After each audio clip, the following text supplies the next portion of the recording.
A paz do Senhor, meus irmãos, maravilha, podemos retornar aqui. Vamos para a pré-aula da lição de número 5 e nós estamos aqui no estúdio do CETADB juntamente com o pastor Adolvilson Alves de Andrade. Paz do Senhor. Mais Mais uma uma, aula, para aleluia. a glória de Deus. A paz do Senhor, pastor Hércules, aos nossos queridos professores e alunos da Escola Bíblica Dominical, que prazer nós estarmos mais uma vez aqui para mais uma aula abençoada. Deus abençoe a vida de cada um, né, pastor? Com certeza. E nós vamos lá então para a lição de número 5, os inimigos do cristão. É o assunto desta nossa aula que vai ser ministrada presencialmente no dia 5 de maio, juntamente com a igreja, estaremos reunidos para bendizermos ao Senhor e aprendermos no seu santo templo.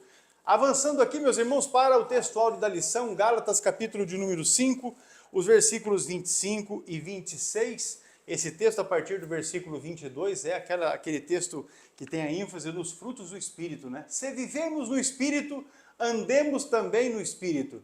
Não sejamos cobiçosos de vanglórias, irritando-nos uns aos outros, invejando-nos uns aos outros. Este é Gálatas capítulo 5, os versículos 25 e 26. Agora, a verdade prática da lição, meus amados irmãos, diz assim: na jornada da fé há inimigos que tentam nos atrapalhar. O diabo, a carne e o mundo. Mas em Cristo somos mais do que vencedores.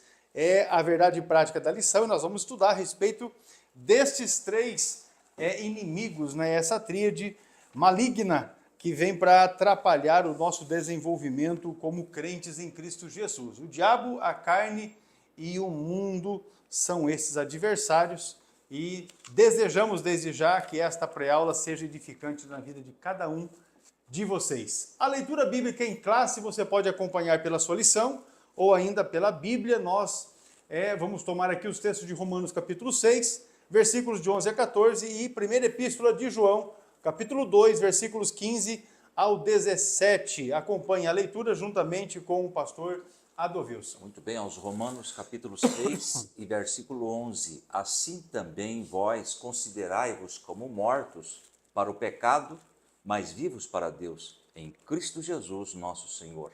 Não reine, portanto, o pecado em vosso corpo mortal, para lhe obedecerdes em suas concupiscências.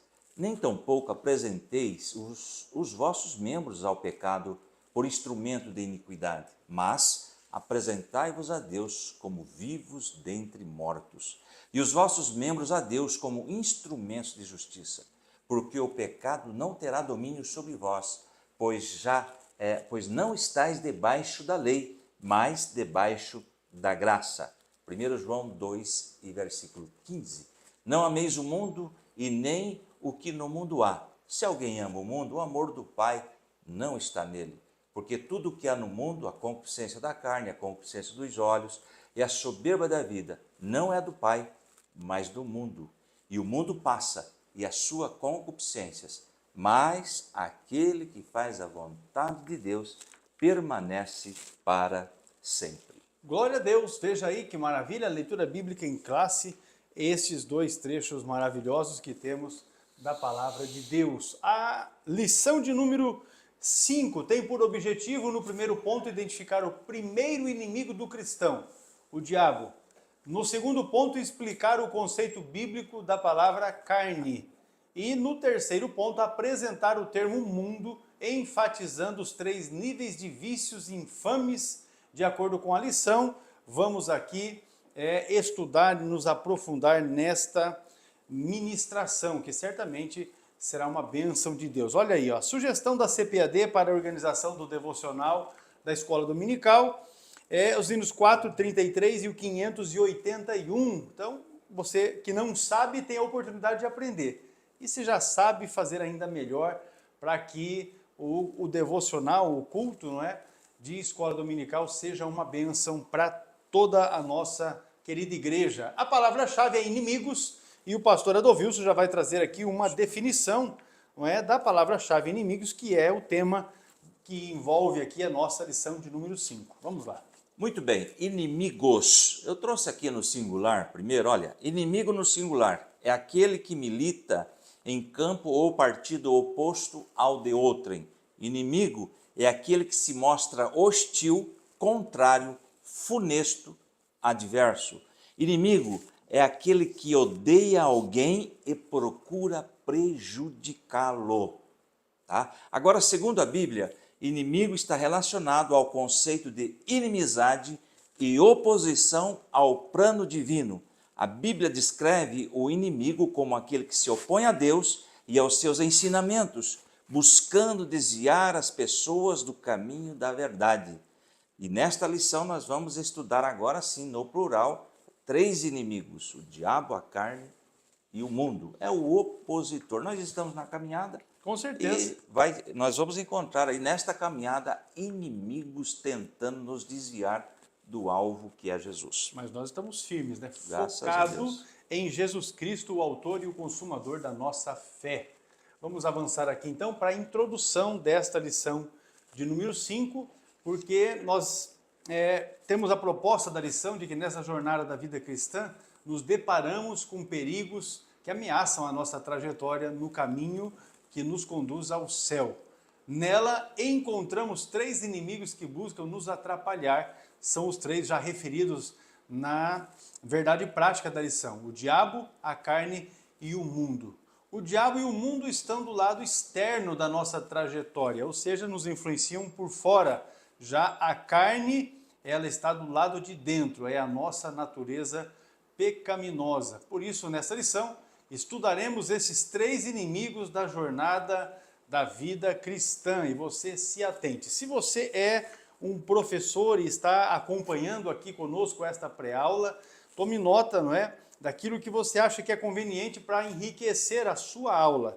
E se você é um aluno, faça desta mesma forma. Compare os textos bíblicos. A lição tem muitas referências que certamente lançarão luz sobre o tema, sobre o assunto, e isso vai proporcionar para você, com certeza, crescimento espiritual. Tópico primeiro da nossa lição: o primeiro inimigo do cristão, o diabo. Pastor Adolfilson já vai tratar a respeito do fato de que ele é real. Real. Aí não é uma pergunta, é uma afirmação, tá? O diabo é real. A existência do diabo como pessoa é descrita desde o primeiro livro da Bíblia. Tá? Eu trouxe aqui um adendo, pastor, um extra, não é, lição. Embora tenha convencido muitas pessoas que não exista, Satanás definitivamente é um ser real e pessoal, a fonte de toda incredulidade, de todo tipo de mal moral e espiritual do mundo. A existência de Satanás como um ser pessoal é provada pelo fato que o Senhor Jesus reconheceu como tal. Então nós vamos entender aqui através desse estudo que ele é uma pessoa, é real. No Antigo Testamento, agora voltando para a nossa lição, as ações de Satanás são descritas em Gênesis, 1 Crônicas, Jó, Salmos, Isaías, Ezequiel e Zacarias. Eu creio que além de outros livros é mencionado, né? E o Novo Testamento mostra a atuação do diabo por 25 vezes das 29 passagens dos evangelhos em que Jesus menciona em seu ministério. Nosso Senhor atesta a realidade de Satanás. Olha bem, Mateus, está aí na lição 13 e 39, mas eu quero ler o 38 também, de Mateus capítulo 13. O 38 diz assim: o campo é o mundo e a boa semente são os filhos do reino. O joio são os filhos do maligno. E o 39, e o inimigo que semeia é o diabo. Está aí a colheita, a fim desta era e tal, e os encarregados da colheita são os anjos. Então estamos aí nesta confirmação, ele sendo mencionado em Lucas também 11:18, diz assim: se Satanás está dividido contra si mesmo, como o seu reino pode subsistir? Não é? Digo isto porque vocês estão dizendo que expulso demônios por Beelzebu. Então está aí a atuação do diabo, uma delas, né, uns versículos somente, aí no Novo Testamento.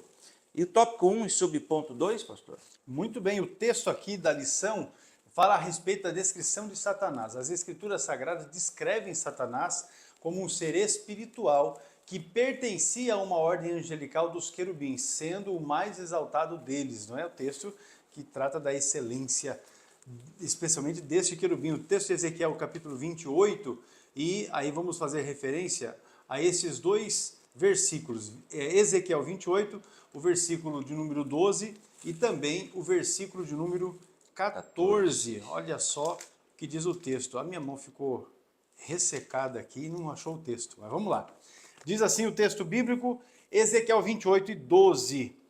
Filho do homem, levanta uma lamentação sobre o rei de Tiro e dize-lhe, assim diz o Senhor Jeová, tu és o aferidor de medida, cheio de sabedoria e perfeito em formosura. Estavas no Éden, jardim de Deus, toda pedra preciosa era a tua cobertura, a sardônia, o topázio, o diamante, a turquesa, o ônix, o jaspe, a safira, o carbúnculo, a esmeralda e o ouro, a obra dos teus tambores, os teus pífaros estava em ti, no dia em que foste criado, foram preparados. Tu eras querubim ungido para proteger e te estabeleci. No Monte Santo de Deus estava, no meio das pedras afogueadas andava. Veja então a profecia de Ezequiel, que é também uma referência ao rei de Tiro, fazendo esta aplicação a respeito exatamente de uma descrição do próprio Satanás.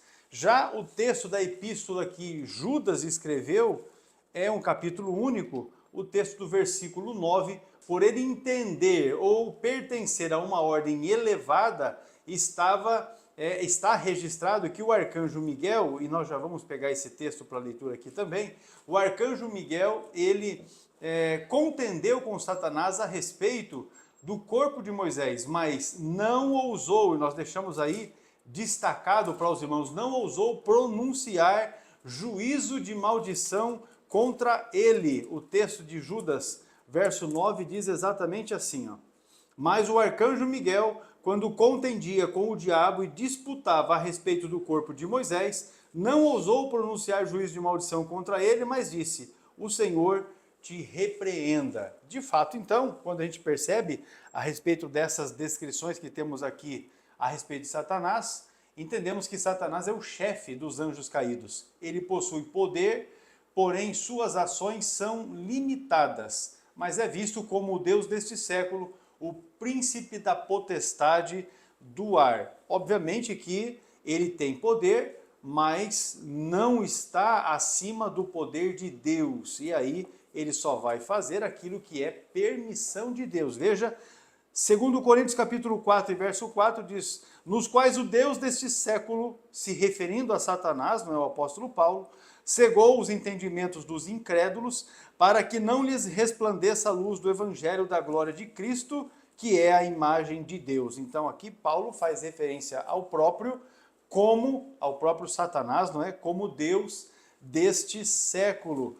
Veja então que, de fato, ele tem poder para agir, inclusive, nas nações. Veja Efésios capítulo 2 e verso 2, em que noutro tempo andastes segundo o curso deste mundo, segundo o príncipe das potestades do ar, do espírito que agora opera nos filhos da desobediência. A operação dele está aí e tem campo, não é? O filho da desobediência, quando nós vemos aqui os filhos, né? Os filhos da desobediência, né? Não são muitos, não são poucos, na verdade, são muitos aqueles que desobedecem a Deus, não aceitam andar segundo a vontade, o plano de Deus, segundo a ordem de Deus expressa na Bíblia, e aí tem um campo vasto para que ele possa atuar e com isso operar a destruição grandiosíssima que ele opera, inclusive na nossa atualidade, né? Também podemos afirmar que Satanás é um ser que possui personalidade, ou seja,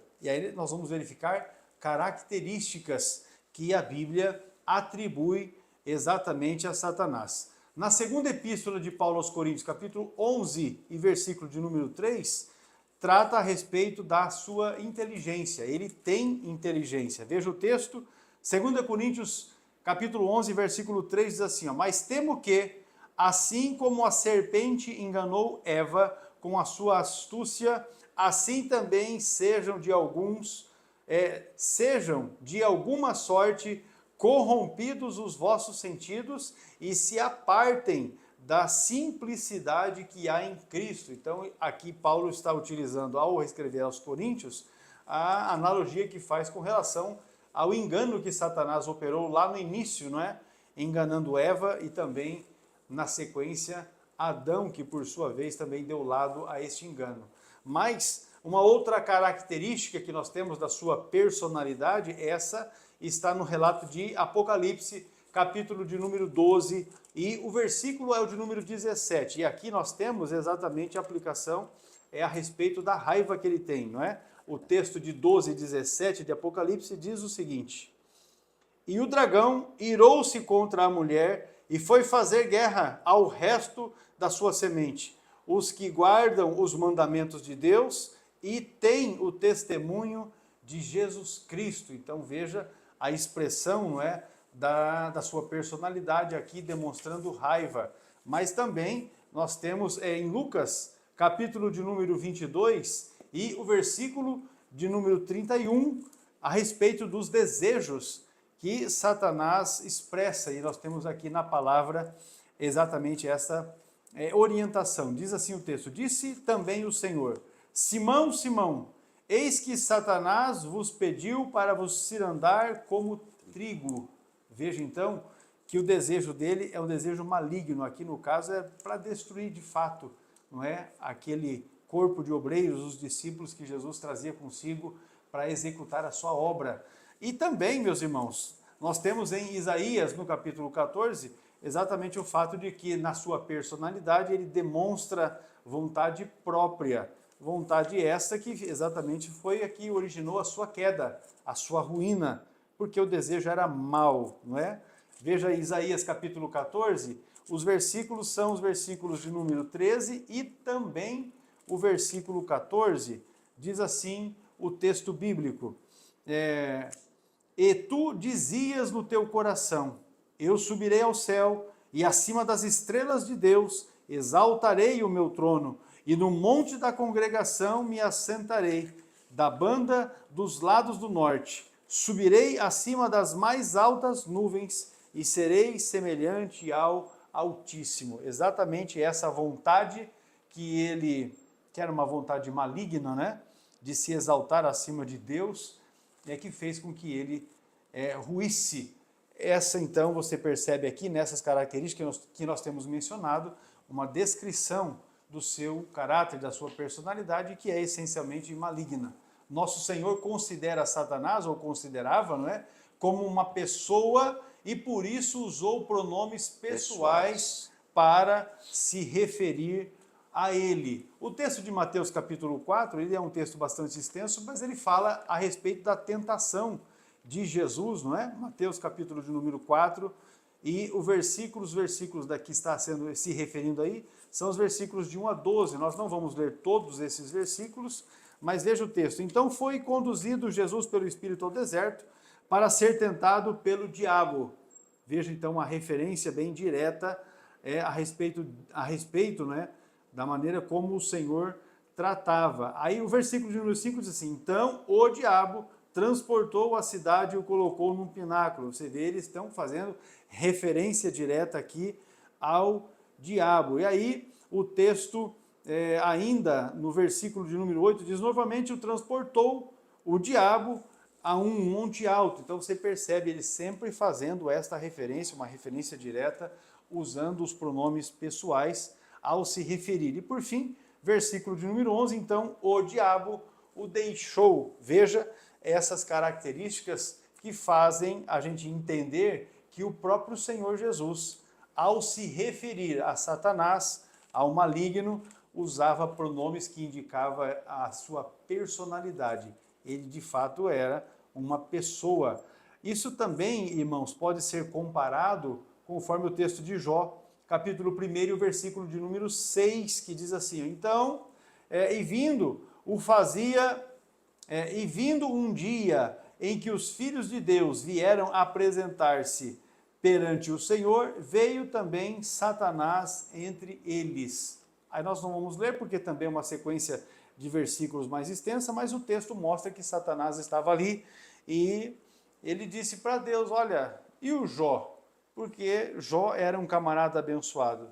e Deus então deu a ele permissão para tocar na vida de Jó. Mas quando você lê o capítulo 1º e o 2º do livro de Jó, você vê exatamente esta referência, porque Deus autorizou, ele foi e tocou em Jó, tirou os seus bens, a sua família, não é? Tirou ali a sua saúde. Veja ainda o texto de Jó, capítulo 2, versículos de 1 a 4, e vindo outro dia, em que os filhos de Deus vieram apresentar-se perante o Senhor, veio também Satanás entre eles apresentar-se perante o Senhor, uma segunda referência de que Satanás estava ali querendo, na verdade, o mal do servo de Deus chamado Jó. Então nós temos aqui, nestas palavras, uma descrição a respeito de quem é Satanás, qual a sua maneira, não é, de agir nesses textos que nós lemos, e ainda a referência que temos a respeito da sua personalidade. Agora, a identidade do inimigo é o subponto 3,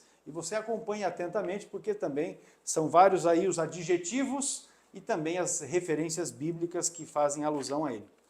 Muito bem, o tópico 1 e o subponto 3, a identidade do inimigo. Podemos conhecer o inimigo por meio dos nomes que a Bíblia usa para descrevê-lo, ou seja, títulos que são atribuídos a eles. Pastor, é interessante que é bom que o professor pesquise, vou trazer aqui algo interessante. Ali começou pela serpente, não é? Que refere-se à sagacidade, astúcia. Gênesis 3:1 diz lá: ora, a serpente era o mais astuto de todos os animais selvagens que o Senhor Deus tinha feito. Então, queridos, veja bem, por que não começou por Lucifer? Então, eu trouxe algo interessante aqui, porque essa designação Lucifer, que não é o nome, foi inserido no século IV pelo bispo Jerônimo, através da tradução do grego para o latim, que é chamado a Vulgata. Então, essa questão aí de Lucifer, vocês devem pesquisar, que não é nome, é portador de luz. É interessante assim, o professor deve pesquisar e apresentar para a sala de aula, porque muitos falam, Lucifer, Lucifer, Lucifer. Então é interessante isto, que no Antigo Testamento não existe essa nominação, tá bom? É uma designação que se representa portador de luz. É interessante que no grego nós também temos o fósforo. O fósforo, que todos nós conhecemos, é fósforos, portador de luz também. É interessante. Então, vale a pena aí o professor gastar um tempo e pesquisar sobre Lucifer, tá bom? Então, Gênesis, nós já lemos aí o Gênesis 3:1. Agora, Satanás, ele é mencionado aí, queridos, cerca de 52 vezes, que é adversário, opositor, enfim, não é? Agora, veja bem, nós temos ali também Zacarias 3:1 com relação a Satanás. Depois disso, ele me mostrou o sumo sacerdote Josué diante do anjo do Senhor e Satanás à sua direita para acusá-lo. Eu quero fazer uma observação. Lembra que o senhor leu aí, pastor? O arcanjo Miguel disse: o Senhor te repreenda. E hoje, alguns que estão no púlpito estão abusando da sorte, viu? Porque brincar com esta situação, nós não tememos, mas não devemos brincar com isto. O Senhor te repreenda, disse o arcanjo Miguel. Hoje estão invocando Satanás, invocando o diabo para se manifestar, para fazer toda aquela encenação. Isso é realmente um perigo. Devemos aprender aí com o arcanjo Miguel. O pessoal que quer se engrandecer. Exatamente. Porque, em primeiro lugar, o Satanás ele não é onipresente. Ele não pode estar em 2 lugares ou mais lugares ao mesmo tempo. Então, é querer também chamar para si a autoridade espiritual que não há. Em dizer ali que o Satanás vai se manifestar ali na congregação. Não, ali são os seus emissários, né? São os seus enviados. Os demônios que atuam ali, que agem. Ainda que alguém querendo se dizer muito espiritual, diga Satanás, Satanás, Satanás. Mas não é, é demônio mesmo. Muito bem, então nós acabamos de falar Satã, é Satã no hebraico. Agora diabo, diabolos no grego ocorre, ele aparece 35 vezes como acusador. Veja bem que é adversário, acusador, é o astuto, não é? Agora o maligno revela o seu caráter. 1 João 5:18. Sabemos que todo aquele que é nascido de Deus não está no pecado. Aquele que nasceu de Deus o protege. Agora, e o maligno não o atinge. Louvado seja o nome do Senhor. E temos aí também o versículo 19. Sabemos que somos de Deus e que o mundo todo está sob o poder do maligno. Portanto, eu chego à conclusão, se não estamos debaixo da proteção de Deus por Jesus Cristo, quem está dominando é o diabo, é a serpente, é o Satanás. Né? Então, o maligno está aí que revela o seu caráter. E também tem outro título aí, dragão vermelho, revela a sua ferocidade. Em Apocalipse 12:9 diz assim, o grande dragão foi lançado fora. Ele é a antiga serpente chamada diabo ou Satanás, que engana o mundo todo. Ele e os seus anjos foram lançados à terra.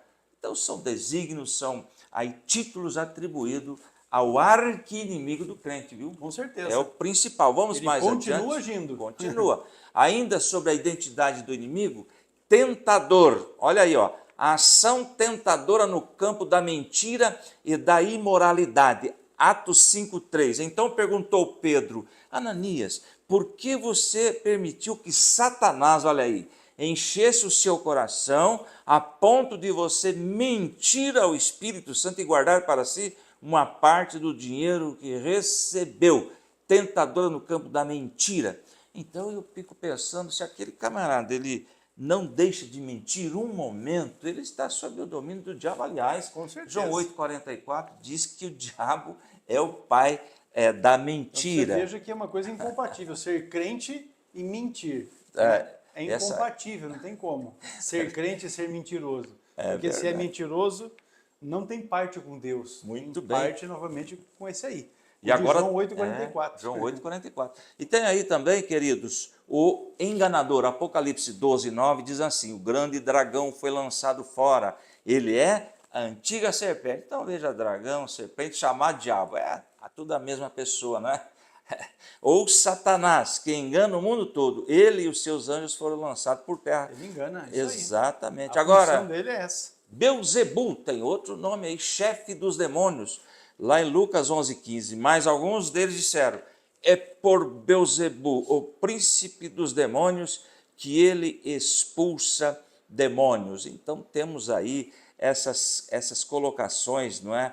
Essas, como eu disse na aula, no ponto anterior, títulos designado a ele aí, a Satanás. E Belial, também temos aí, 2 Coríntios 6:15, diz lá, tem outras referências, mas vamos usar 2 Coríntios 6:15.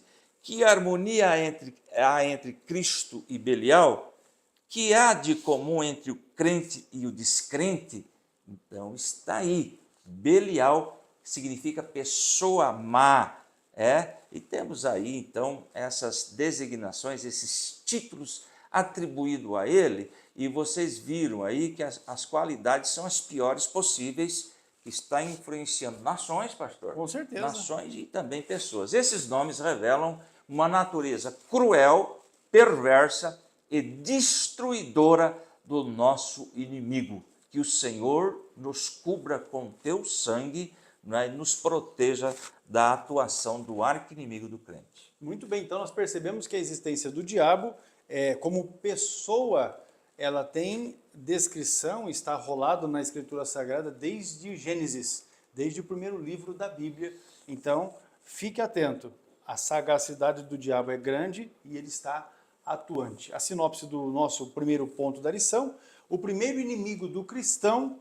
o diabo, é descrito na Bíblia como um ser real. Nós vamos para um intervalo e, voltando, vamos estar falando a respeito da carne, que é exatamente o segundo inimigo do cristão. Nós já voltamos.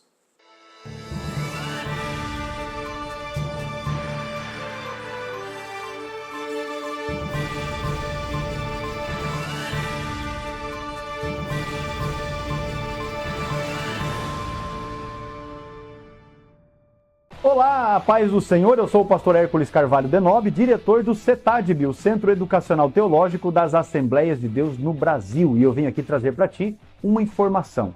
Os irmãos entram em contato conosco e perguntam: pastor, como eu faço para iniciar a minha formação teológica através do CETAD? Isso é muito fácil. Eu quero dizer que você precisa rapidamente iniciar o seu curso teológico através do CETAD, porque com isso você vai enriquecer o seu conhecimento. Você vai potencializar o seu aprendizado bíblico e teológico através dos 17 módulos que compõem a grade curricular do nosso curso. Isso quer dizer que, ao concluir os 17 livros que você estará estudando através do CETAD, você receberá um certificado reconhecido pela CGADB, a Convenção Geral das Assembleias de Deus no Brasil, com 1.020 horas aula de carga horária. Olha que bênção aquilo que você vai adquirir através do estudo sistemático dos módulos que nós oferecemos e também da assistência às videoaulas que são disponibilizadas para a sua formação teológica e educacional. Vem conosco aprender a palavra de Deus.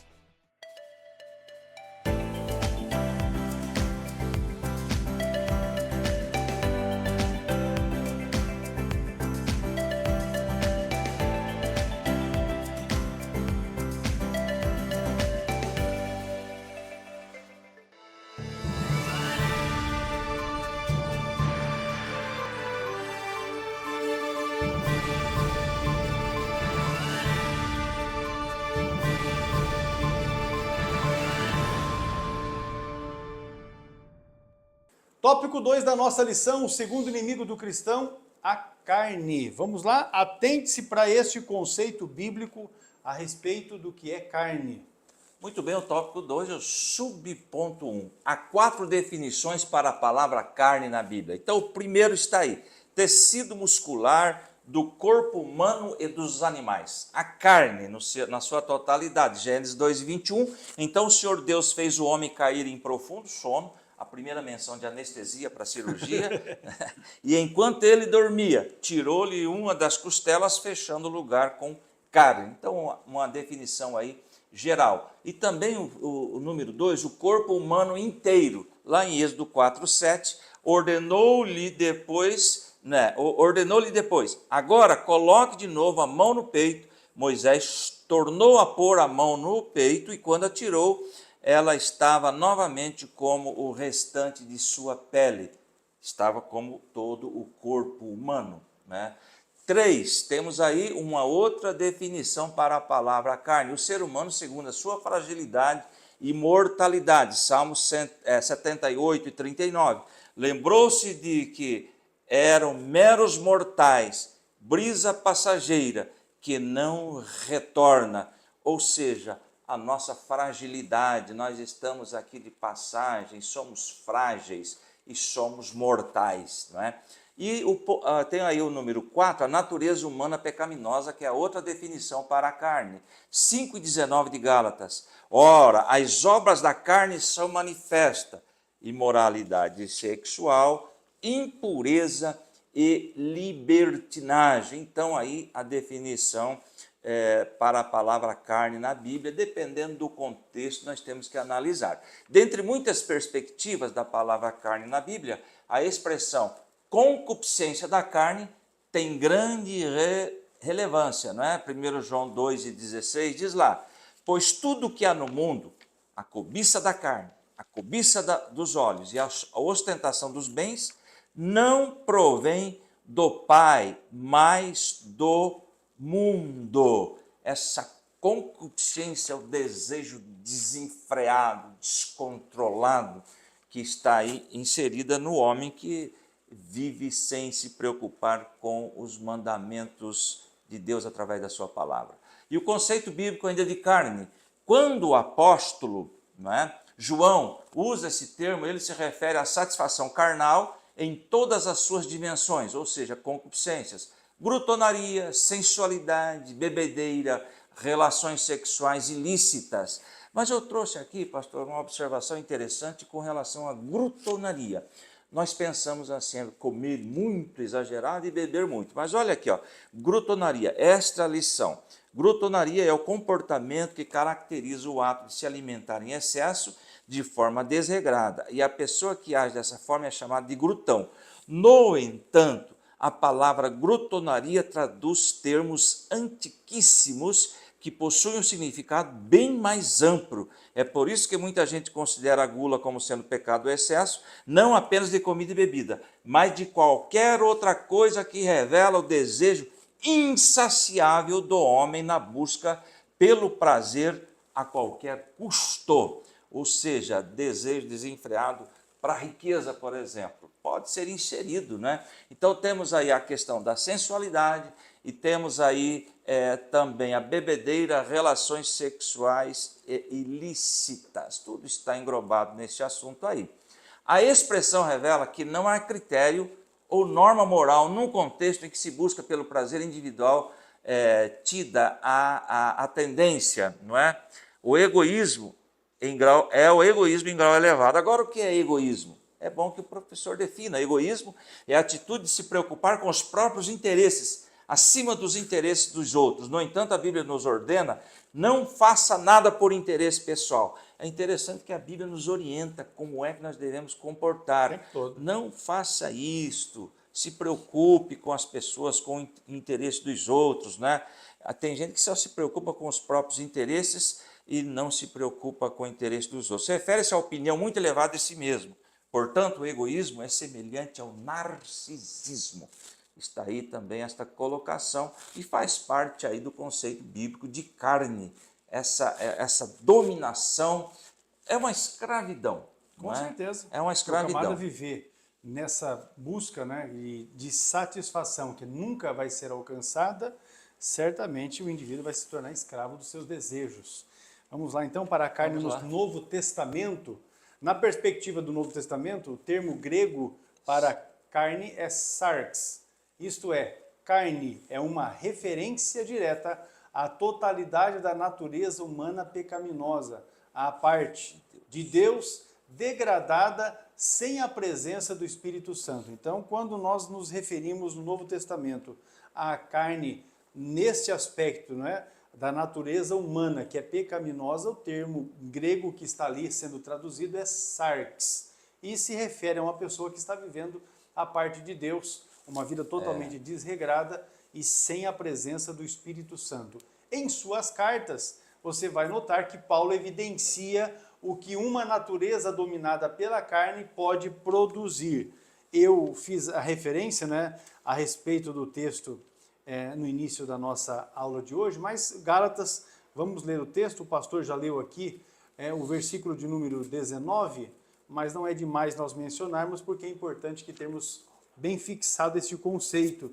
Gálatas 5:19 diz, porque as obras da carne, ou seja, essa que nós estamos falando a respeito dela, sarx, são manifestas, as quais são prostituição, impureza, lascívia, idolatria, feitiçarias, inimizades, porfias, emulações, iras, pelejas, dissensões, heresias, inveja, homicídios, bebedices, glutonarias e coisas semelhantes a estas, acerca das quais vos declaro, como já antes vos disse, que os que cometem tais coisas não herdarão o reino de Deus. Ou seja, aqueles que querem cumprir os desejos da carne vão perder a bênção e o privilégio maior que é estar nos céus com o Senhor.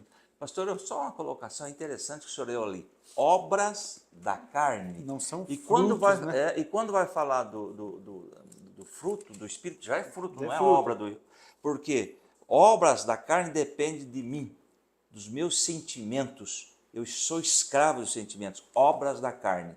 Fruto do Espírito depende do Espírito Santo. Da ação do Espírito Santo. Atuação na vida da pessoa. Obviamente a pessoa tem que desejar também. Exatamente. Né? Olha só Colossenses 3 e o versículo 5. Mortificai, pois, os vossos membros que estão sobre a terra, a prostituição, a impureza, o apetite desordenado, a vil concupiscência e a avareza, Aleluia. Que é a idolatria. E o verso 9, não mintais uns aos outros, pois que já vos despistes do velho homem com os seus feitos. Isso tudo é obra da carne.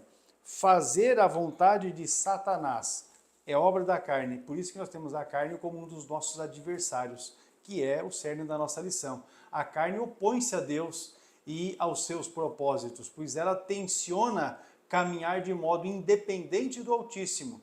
Seu desejo e vontade estão fora dos planos divinos. Ela faz com que o ser humano haja como se fosse o próprio Deus, ou seja, não dando satisfação ao Senhor a respeito dos seus atos. Porém, meus irmãos, é importante nós refrisarmos aqui de que as pessoas que vivem desta forma certamente darão conta diante de Deus. Não tem como se furtar ou se esquivar disso. No tempo presente, o indivíduo pode até ignorar, mas haverá um tempo, se o tal não reconhecer o seu pecado, pedir perdão e se apresentar diante de Deus, de fato, para ser perdoado, ter lavado os seus pecados, este tal certamente irá comparecer diante de Deus em juízo para receber uma sentença duríssima. Obviamente que não queremos que ninguém experimente isso, porém a Bíblia nos mostra que é muita gente que está querendo e desejando viver nessa condição, o que é lamentável. Agora vamos para o subponto 3, a respeito da perspectiva doutrinária da palavra carne. Muito bem, o tópico 2, não é? E o subponto 3, doutrinariamente a carne é a natureza humana depois da queda de Adão. Natureza humana, natureza pecaminosa. Como vimos, a expressão carne pode ser usada para se referir ao corpo humano. 1 Coríntios 15 e 39 diz assim: nem toda a carne é a mesma. Os homens têm uma espécie de carne, os animais têm outra, e as aves outra, e os peixes outra. Mas também a natureza pecaminosa. Eu trouxe aqui na Corrigida Fiel, Romanos 8 e 6, que diz assim: porque a inclinação da carne é morte, mas a inclinação do espírito é vida e paz. Agora eu trouxe aqui, pastor, esta lição. Quando falamos de natureza pecaminosa, referimos-nos ao fato de que temos uma inclinação natural ao pecado, dada a escolha de fazer a vontade de Deus ou a nossa. Naturalmente, escolhemos, na maioria das vezes, fazer a nossa. Então, nós temos essa escolha. Agora, eu tenho um entendimento também, pastor, com relação à carne. A carne é pecadora, a carne é má, a culpa é da carne, a carne é fraca. Mas se nós pensarmos bem, pastor, a carne quem controla os meus desejos é a alma. É a alma que está em mim. Se ela estiver fortalecida, não haverá problema. Muitas vezes o tratamento deve ser na alma, porque a alma conduz, uma alma salva, uma alma purificada pelo sangue de Cristo, conduzirá este corpo para praticar coisas boas. Aliás, Deus nos deu o corpo para que através dos 5 sentidos nós tenhamos contato com o mundo. Mas quem conduz o corpo para a prostituição não seria uma alma que não teve encontro com o Senhor ainda? Então nós temos que pensar nisso, que os sentimentos, a alma é a sede dos sentimentos, dos desejos, enfim, tá certo? Então nós temos que pensar nisto também, que o tratamento tem que começar na alma, no homem interior, não é? Isso vai refletir, claro, na sua carne, não é mesmo? Nesse sentido, embora uma mesma palavra possa trazer sentidos diferentes, não há razão de confundir-se entre carne como corpo e carne como natureza pecaminosa, pois o que é produzido pela natureza pecaminosa logo é reconhecido, como por exemplo, a idolatria é uma obra da carne, ou seja, da natureza humana pecaminosa, Gálatas 5:20, a idolatria, a feitiçaria, o ódio, discórdia, ciúme, ira, egoísmo, dissensões e facções. Isso aí faz parte da natureza pecaminosa. E a pergunta é, no ser humano, nós somos 3, corpo, alma e espírito, aonde está o ódio, a discórdia, ciúme, ira, egoísmo, dissensão e facções? Não. Há uma analogia que se faz a respeito disso, a respeito de 2 gatinhos, né? Você pega 2 gatinhos e coloca ali. Se você alimentar um e não alimentar o outro, esse que não está sendo alimentado, ele vai se enfraquecendo. Obviamente que na hora de um embate, o que prevalece é o que está sendo alimentado, porque ele está fortalecido, está robustecido. Nesta analogia é que se faz exatamente a aplicação em relação ao nosso espírito, a nossa alma, não é? E em relação à carne. Porque há aqueles que a gente sabe que vão para as festas, para os carnavais e tal, estão alimentando o quê? a carne. E o espírito? O espírito, coitado. Na hora de uma necessidade, de um combate desse que nós estamos apresentando aqui, obviamente que a carne prevalece, porque o espírito não tem nenhuma fortaleza daquilo que vem de Deus, de estudo bíblico, de oração, de manifestação de Deus na vida. E aí, o contrário também é verdadeiro, porque se você robustecer o espírito, fortalecer, ter a sua mente cheia de Deus, das coisas boas que engrandecem ao Senhor, na hora da dificuldade, na hora da luta, na hora de uma tentação, obviamente que prevalecerá esta ação de Deus na vida daquele que está fortalecido. Ele vai ver uma oportunidade e vai fugir dela. E recentemente, numa aula de escola bíblica dominical, na verdade falando a respeito da lição de número 2, eu ainda citei o caso de José. O José do Egito, quando estava lá na casa de Potifar, foi oferecida a ele uma oportunidade de sexo com a esposa, né? Não é, do Potifar. Ele recebeu uma tentação, porém ele fez o quê? Fugiu. É assim que age alguém que está fortalecido na alma, no espírito, porque de outra sorte o indivíduo vai querer usufruir daquela oportunidade sem medir consequências que são dramáticas, né? São drásticas. A verdade é essa, porque o Satanás, o nosso adversário, esse é a respeito do qual nós temos falado aqui nesta lição de número 5, que tem o seu campo de atuação. Nós já vimos aqui a respeito do mundo, já vimos a respeito da carne, já vimos do diabo, da carne, também vamos ver a respeito do mundo. Ele está aí para roubar, matar e destruir. É isso que ele quer fazer e isso que ele tem conseguido na vida de alguns que estão dando lugar a ele.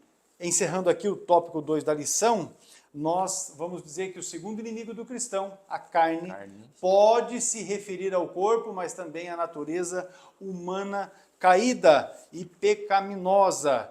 Nós vamos aqui para um intervalo, vamos deixar um recadinho para vocês e já voltamos com o tópico 3º da lição e vamos falar sobre o mundo, o terceiro inimigo do cristão. Já voltamos.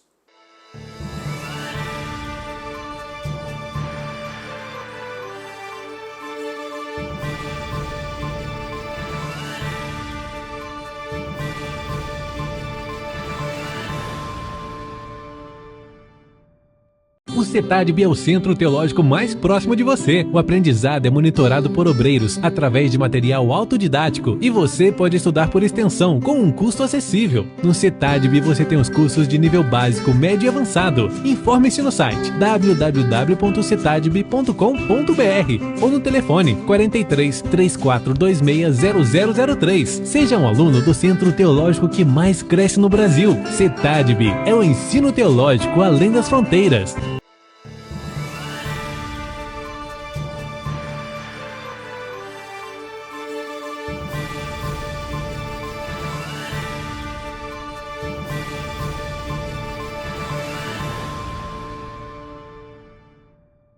Tópico 3º da nossa lição de número 5, o terceiro inimigo do cristão, o mundo. E vamos já dando aqui a introdução a respeito das perspectivas bíblicas da palavra mundo, com o pastor Adovils. Muito bem. Vamos lá. Tópico 3 e o subponto 1, as 5 conotações bíblicas para a palavra mundo. Primeiro, se refere à terra, Salmo 24:1. Do Senhor é a terra e tudo que nela existe, o mundo e os que nele vivem. Então temos aí essa primeira perspectiva bíblica de mundo. Segundo, o conjunto das nações conhecidas. 1 Reis 10:23 diz assim: o rei Salomão era o mais rico e o mais sábio de todos os reis da terra. E temos também outra perspectiva, bíblica para o mundo, que é a raça humana. Salmos 9:8 diz assim: ele mesmo julga o mundo com justiça, governa os povos com retidão. Louvado seja o nome do Senhor. E também temos o universo, que é outra perspectiva bíblica para a palavra mundo, lá em Romanos 1:20, pois desde a criação do mundo, os atributos invisíveis de Deus, seu eterno poder, a sua natureza divina, têm sido vistos, claramente sendo compreendidos por meio das coisas criadas. Quando nós vemos este mundo criado, que é lindo demais, é perfeito, nós, claro, percebemos a mão de Deus, que foi o Criador de todas as coisas. E temos ali também o ponto 5, não é? Os que se opõem, o subponto 5, que se opõem a Deus, eles têm o diabo como chefe e vive na impiedade. João 12:31 diz assim: chegou a hora de ser julgado este mundo, agora será expulso o príncipe deste mundo. Quem não está sob o domínio de Deus, claro, está sendo dominado pelo príncipe deste mundo, que é o diabo. E João 15:18, que é outra referência aí, se o mundo os odeia, tenham em mente que antes odiou a mim. Então, são perspectiva bíblica da palavra mundo. De modo geral, está aí para encerrar esse slide, a Bíblia usa a palavra mundo para descrever duas grandes realidades. E vamos adiante. Perspectiva ainda da palavra mundo. Primeiro, duas realidades. A primeira é o planeta Terra em que habitamos, mundo. Salmo 19:4. Mas a sua voz ressoa por toda a terra e as suas palavras até os confins do mundo. Nos céus ele armou uma tenda para o sol. Então, outra perspectiva aí, planeta Terra que habitamos. E temos aí a letra B, as pessoas que vivem de maneira independente de Deus também. Olha o que diz lá, agora nós vamos continuar. A passagem de 1 João 2,15, quando diz que para não amarmos o mundo, a ideia é de uma sociedade separada de Cristo que se manifesta contrariamente a Deus. E isto é uma definição de mundo, pois está dominada pelos vícios mais infames e cujas ações não condizem com a vontade de Deus. Então são aí as pessoas que vivem independentemente, não tem regra, não tem temor de Deus. Eu quero fazer uma afirmação aqui, pastor Hércules. Por que é que Deus será, já dissemos em outras aulas, por que é que o nosso Deus proíbe estas coisas? Será que ele é um desejo dele, é um capricho de Deus? Irmãos, tudo que Deus pede para não fazermos é para o nosso bem, pastor. Com certeza. Então, é para o bem do as jovem, pessoas não se tocam disso, né? Exatamente, não é um capricho de Deus. Ele coloca essas normas, não é, para seguirmos, para a nossa felicidade, para a nossa alegria, porque ele sabe que o mundo só traz coisas ruins. Na epístola, esses vícios são classificados a 3 níveis. Por exemplo, aí, concupiscência, não é? E eu trouxe aqui uma definição, esta lição, concupiscências. Podemos seguramente defini-la como desejos de nossa alma e de nossa carne. Segundo o dicionário Michaelis, grande desejo de bens e gozos materiais, apetite sexual. É um desejo descontrolado, não é mesmo? E aí também nós temos, pastor, a questão se nós pularmos ali mais adiante, mais no slide, nós vamos falar sobre a concupiscência também dos olhos, da carne e dos olhos, né? Os 3 níveis de vícios infames, as concupiscências da carne, dos olhos e a soberba da vida, são níveis de vícios infames que todo cristão encontrará diante da sua jornada. Então, a concupiscência da carne tem a ver com a natureza humana completamente dominada pelo pecado. Não tem regra, não tem norma. Eles fazem de tudo que der na cabeça, enfim, corrompida, decaída, todo o ato do corpo para fins maléficos e imorais. E isso vai ter consequências para o próprio corpo e consequências negativas. E temos aí a concupiscência dos olhos, não é? Tem a ver com tudo que envolve a mente e o imaginário. Ela cria o desejo pelas coisas pecaminosas oferecidas pela mídia, pela música, filme, literatura, a arte para ceder aos desejos carnais. Isto a mídia está divulgando dioturnamente. Infelizmente, nossas crianças, jovens e adolescentes estão sendo dioturnamente atacados por esse tipo aí de eles sabem que se eles concupiscência. oferecerem esse tipo de coisa para os Consumismo. olhos das pessoas, as pessoas desejarão consumir. Vão consumir. Por isso que, por um grande espaço de tempo, na Assembleia de Deus, era proibido você ter televisão, por exemplo, não é? E a gente questionava, mas por que proibir, por que proibir? Hoje a gente consegue ter, assim, um entendimento a respeito do porquê proibir. Porque você fala assim, eu vou só ver coisa boa. Olha, está meio difícil de arrumar, programação que seja decente, não é? Nos canais televisivos, quer da TV aberta, quer dos canais pagos, né? Tá bem difícil de conseguir coisa boa na TV hoje em dia. Mas vamos lá. Vamos lá, o tópico 3 ainda, o subponto 2, 3 níveis dos vícios infames. A soberba da vida. Esse nível de vício expressa a autoglorificação do homem no pecado, denotando seu egoísmo, vanglória e ateísmo. É o homem da atualidade desprezando o Criador em oposição deliberada. Eu trouxe aqui essa questão da soberba da vida. É a busca pelo reconhecimento, soberba, arrogância, prepotência. São alguns dos frutos dessa vaidade. Em geral, esse mal aflige aqueles que já conquistaram fortuna, mas isso não é bastante. Eles almejam também a fama e o poder. Quanto mais têm, mais querem possuir, e também não importa em quem estão pisando para conseguir os seus intentos. É essa soberba da vida que nós temos hoje, e eu escrevi aqui também, particularmente acho que esse mal é o mais letal, porque é comumente encontrado também, pastor, nas igrejas, assim como no mundo. Quantos não são os homens de Deus que vendem seus ministérios por um conchavo político, que tolera o pecado dentro da igreja para manter o templo cheio e com isso obter prestígio, soberbo, vanglória, fama, tudo isso aí é soberba da vida. E tem um texto que eu marquei aqui, Apocalipse 2:20, que foi escrito para a igreja de Tiatira. No entanto, contra você tenho isto: você tolera Jezabel, aquela mulher que se diz profetiza, com seus ensinos, ela induz os seus servos à imoralidade sexual e a comerem alimentos sacrificados a ídolos. Nós estamos fazendo da soberba de líderes que estão deixando Com certeza. as ovelhas à vontade, não tem reprimenda, estão aí como esta igreja contra você que tolera Jezabel, que tolera o erro, que tolera o pecado. São os obreiros que estão por aí afora que são soberbos, infelizmente.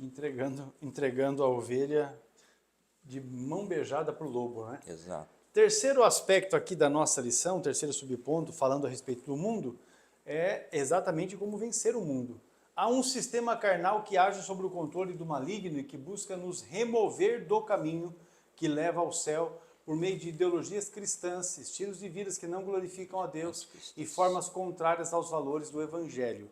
Veja bem, eu vou citar só um exemplo aqui. Você pega uma determinada novela da emissora chamada Globo e você começa a ver que eles vão maçando uma determinada coisa. Há um tempo atrás, era uma coisa assim muito escandalosa você ver dois homens se beijando. Então, lá, vez por outra, numa novela aparecia uma cena.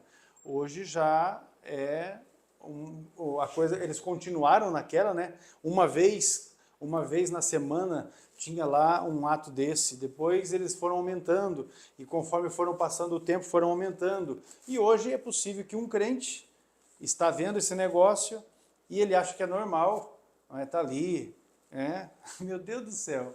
É assim que o maligno vem trabalhando. E o problema é que há pais que sentam no sofá com a sua família, com a sua esposa, com os seus filhos e ficam vendo isso. Big Brother. E aí o que acontece é que as crianças vão crescendo, vendo aquilo, tendo a ideia de que isso é normal, não tem problema. Porque se o pai está ali e não está sendo feito no sentido de pelo menos mudar o canal, ver outra coisa, enfim, então a criança fala, isso é normal. Conforme ela vai crescendo, ela vai vendo isso na escola, ela vê isso na rua, ela vê isso no shopping, ela vê isso no comércio, ela vê no mercado. Ela fala, não, está normal. Aí quando ela cresce, ela vai querer fazer isso também.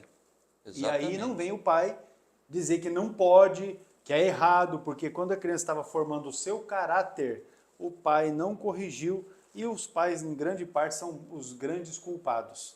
É preciso, pode falar. Agora, a partir desse vermelho que o senhor destacou aí, começa aí o antídoto para todos esses inimigos. Então aí. Vamos lá, vamos começar com Efésios 5,18. Para vencer essas investidas, é preciso ter uma vida cheia do Espírito. Efésios 5,18, meus irmãos, diz assim, não vos embriagueis com vinho, porque bebedice também é obra da carne, não é? Não vos embriagueis com o vinho diz o texto, mas enchei-vos, diz o texto assim, ó, não vos embriagueis com vinho em que há contenda, mas enchei-vos do Espírito. Se você estiver cheio do Espírito, você não vai coadunar. Na verdade, o camarada que está cheio do Espírito, quando vê uma questão dessa, ele não tem um sentimento positivo em relação a isso, porque não há como ter. Se tem, alguma coisa está errada, né? Quem sabe aceitar Jesus de novo, passar por um bom discipulado e voltar a estudar a Bíblia para aprender